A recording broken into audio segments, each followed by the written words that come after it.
Claves de la semana. Seguimiento de noticias internacionales elaborado por CESCE.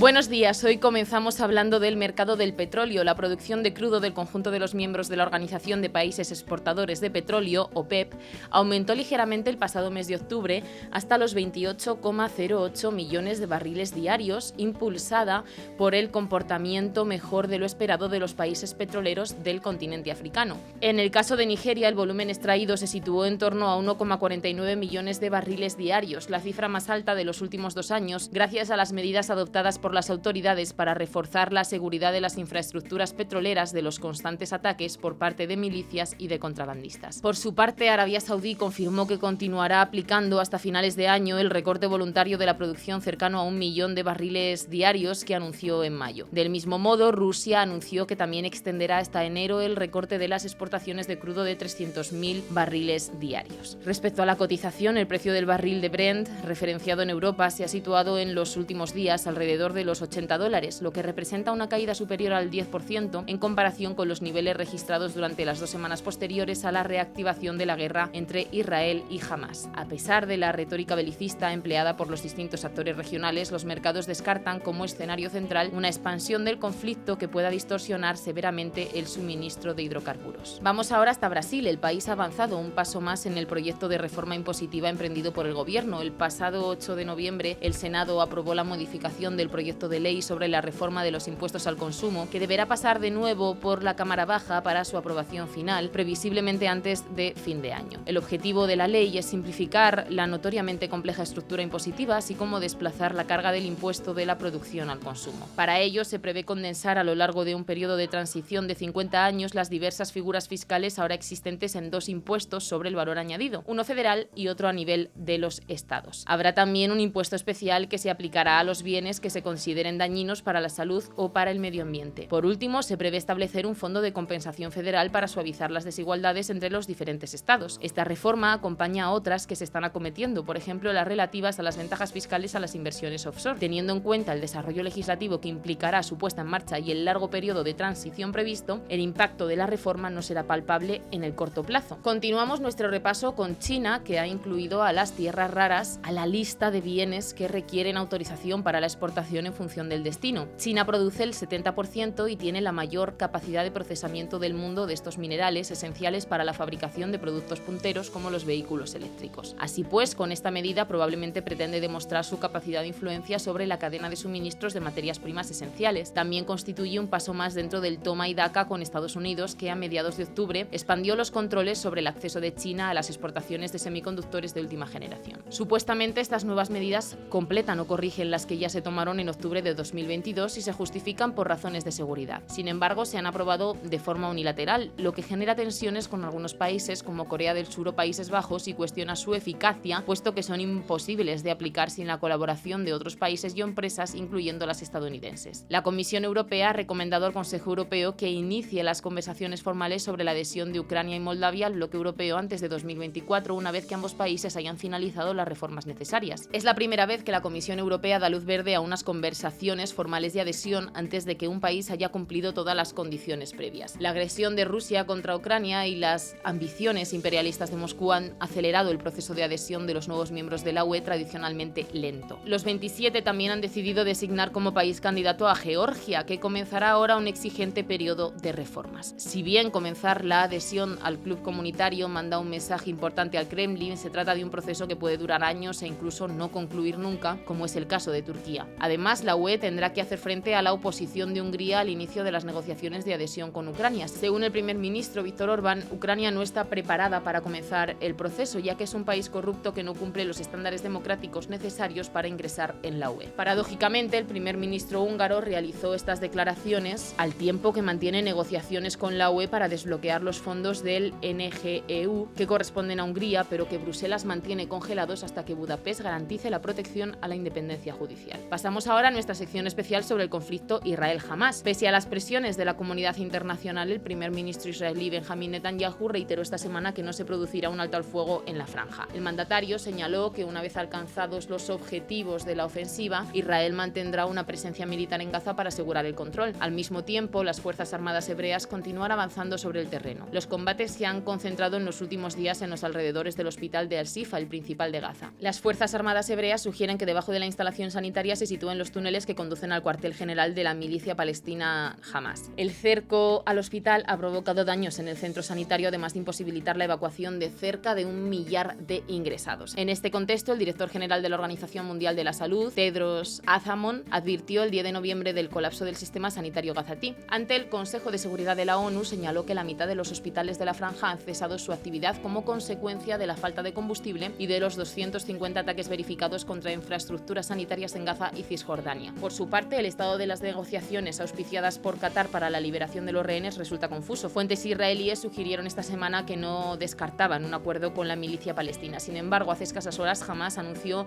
la suspensión de las negociaciones en respuesta a los ataques efectuados por el ejército israelí al hospital de Al-Sifa.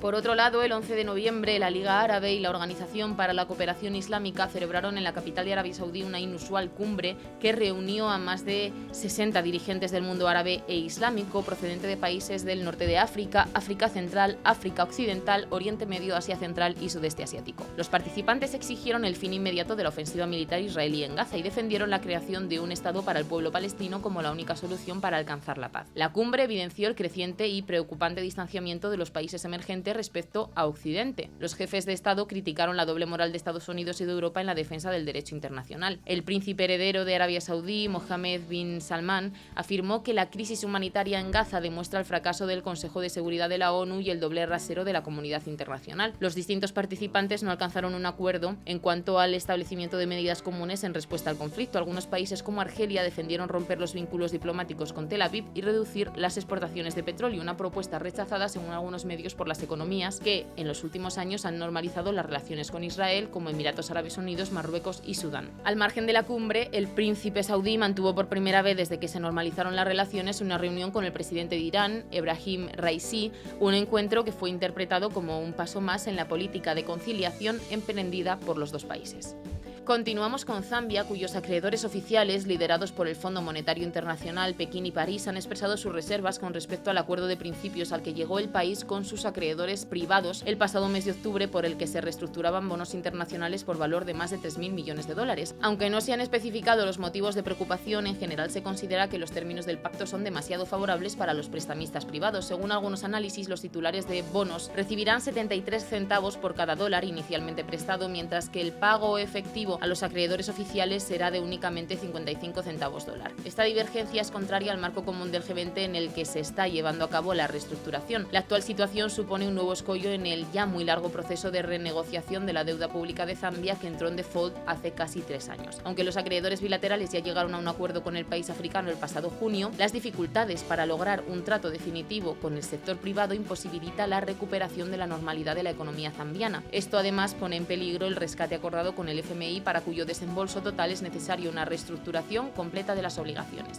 Y hasta aquí nuestro repaso de noticias internacionales de la semana. Pero recuerda que puedes consultar más desde el apartado de comunicación claves de la semana de nuestra web www.ceste.com. Hasta la próxima.